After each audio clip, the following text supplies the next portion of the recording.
के साथ राहुल सौमित्र, आप देख रहे हैं भारत समाचार। सपा बसपा गठबंधन के संभावित प्रत्याशी इंद्रजीत सरोज ने एक बार फिर भड़काऊ भाषण दिया है। चुनाव के समय इंद्रजीत सरोज ने गोली चलाने की धमकी दी है। इंद्रजीत सरोज का भड़काई भाषण सोशल मीडिया पर वायरल होने के बाद भी जिला प्रशासन कोई कार्रवाई नहीं कर रहा है।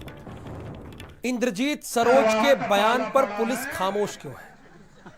ना ये गोली चलावे में पीछे रहते हैं, ना हम गोली चलावे में पीछे रहते हैं। हमने सदैव लड़ाई लड़ी है, हमने सदैव लड़ाई लड़ी है। अब तो चरवाहा का पाला पड़ा है पासी और यादव। क्यों बंसीलाल?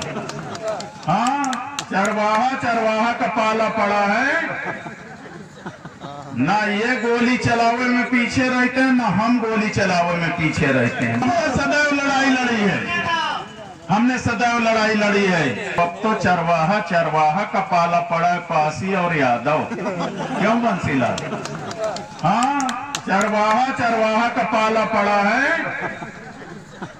ना ये गोली चलावे में पीछे रहते हैं, ना हम गोली चलावे में पीछे रहते हैं। हमने सदैव लड़ाई लड़ी है, हमने सदैव लड़ाई लड़ी है। अब तो चरवाहा का पाला पड़ा है पासी और यादव। क्यों बंसीलाल? हाँ, चरवाहा का पाला पड़ा है। ना ये गोली चलावे में पीछे रहते हैं, ना हम गोली चलावे में पीछे रहते हैं। हमने सदैव लड़ाई लड़ी है, हमने सदैव लड़ाई लड़ी है। अब तो चरवाहा का पाला पड़ा है पासी और यादव। क्यों बंसीलाल? हाँ, चरवाहा का पाला पड़ा है। ना ये गोली चलावे में पीछे रहते हैं, ना हम गोली चलावे में पीछे रहते हैं। हमने सदैव लड़ाई लड़ी है, हमने सदैव लड़ाई लड़ी। और हमारे साथ इस वक्त प्रतापगढ़ के हमारे संवाददाता धर्मेंद्र सिंह जुड़े हैं।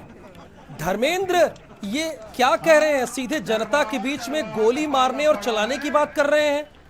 देखिए, इंद्रजीत सरोज कौशाम्बी लोकसभा के संभावित प्रत्याशी हैं सपा बसपा के, और कुंडा में आज इनका एक कार्यक्रम था। चूंकि प्रतापगढ़ की दो विधानसभा बाबागंज और कुंडा ये कौशाम्बी लोकसभा में आती, हाँ। तो इंद्रजीत सरोज जैसे लोग हमेशा इस तरह का बयान देते रहते हैं और ये साफ तौर से आचार संहिता का उल्लंघन है। ऐसे नेता जो राजनीतिक मर्यादाओं को भंग करते हैं, अब शब्दों का प्रयोग करते हैं, गोली बंदूक की बात करते हैं, इनके लिए चुनाव आयोग है, अनुशासन है, लेकिन प्रतापगढ़ प्रशासन ने अभी इसमें कोई कार्रवाई नहीं की। ये बड़ा दुर्भाग्यपूर्ण है और राजनीति के लिए भी बड़ा दुर्भाग्यपूर्ण है कि इंद्रजीत जैसे सरोज जैसे नेता गोलियों की बात करते हैं, गालियों की बात करते हैं, और ये राजनीति के लिए बड़ा शर्मनाक है। और कुंडा जैसे जहां पर बताया जाता है कि राजा भैया का वर्चस्व है वहां पर, और राजा भैया एक नई पार्टी भी लेकर आए हैं। धर्मेंद्र, तो बताइए इन्होंने कब कहा ये चीज? देखिए, आज इनकी कुंडा में जनसभा थी, हालांकि बहुत ज्यादा भीड़ उसमें नहीं थी। चलिए, हमारे साथ लगातार नेता भी जुड़ रहे हैं। हिलाल नकवी जी हैं, कांग्रेस के प्रदेश प्रवक्ता है, वो जुड़े हुए हैं।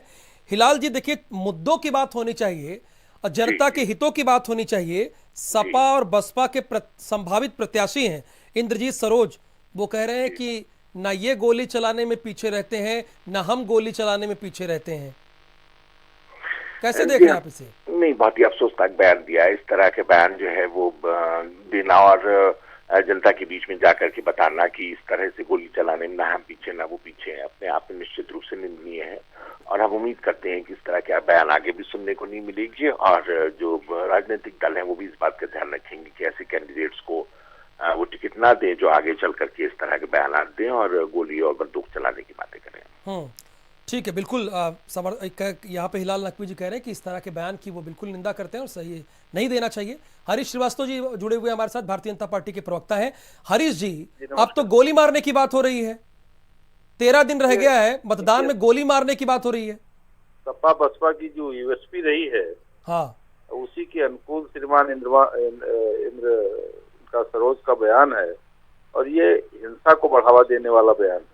मुझे लगता है चुनाव आयोग को इसको संज्ञान में लेना चाहिए और ऐसे प्रत्याशियों के प्रति सख्त कार्रवाई करना चाहिए। उनको चुनाव से डिबार किया जाना चाहिए जो इस तरह की बात कह करके लोगों को अपराध और हिंसा के लिए उकसाते हैं।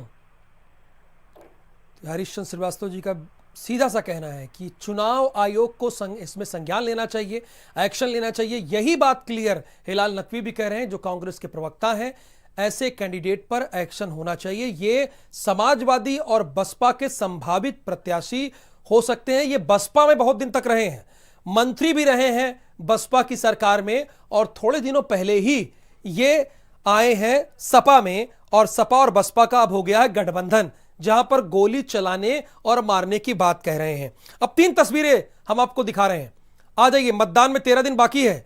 संघमित्रा मौर्य यानी दूध का धुला तो भैया यहां कोई नहीं है। संघमित्रा मौर्य खुलेआम जनता के बीच में कह रही हैं कि मैं गुंडी हूं। और उसके बाद ये फिरोज खां, जो समाजवादी पार्टी के नेता हैं, इन्होंने जयाप्रदा पर किस तरह का कमेंट किया। इन्हीं की पार्टी से 2 बार सांसद रही हैं। वो अलग बात है कि अब भारतीय जनता पार्टी से चुनाव लड़ रही हैं। यानी आप कुछ भी बोल जाएंगे। चुनाव का वक्त है, 13 दिन रह गया है।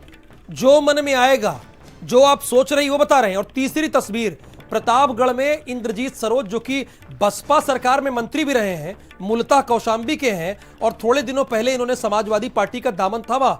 उसके बाद दोनों का हो गया गठबंधन, सपा बसपा का। अब उम्मीद यह है कि ये संभावित प्रत्याशी हो सकते हैं कौशांबी से, सपा और बसपा के। लेकिन कह क्या रहे हैं जनता के बीच में, अब जनता के हितों की बात कर रहे हैं ये तीनों लोग। आप सोचिए और समझिए, वोट किसे देना है ये आप खुद जानते हैं। चलते हैं।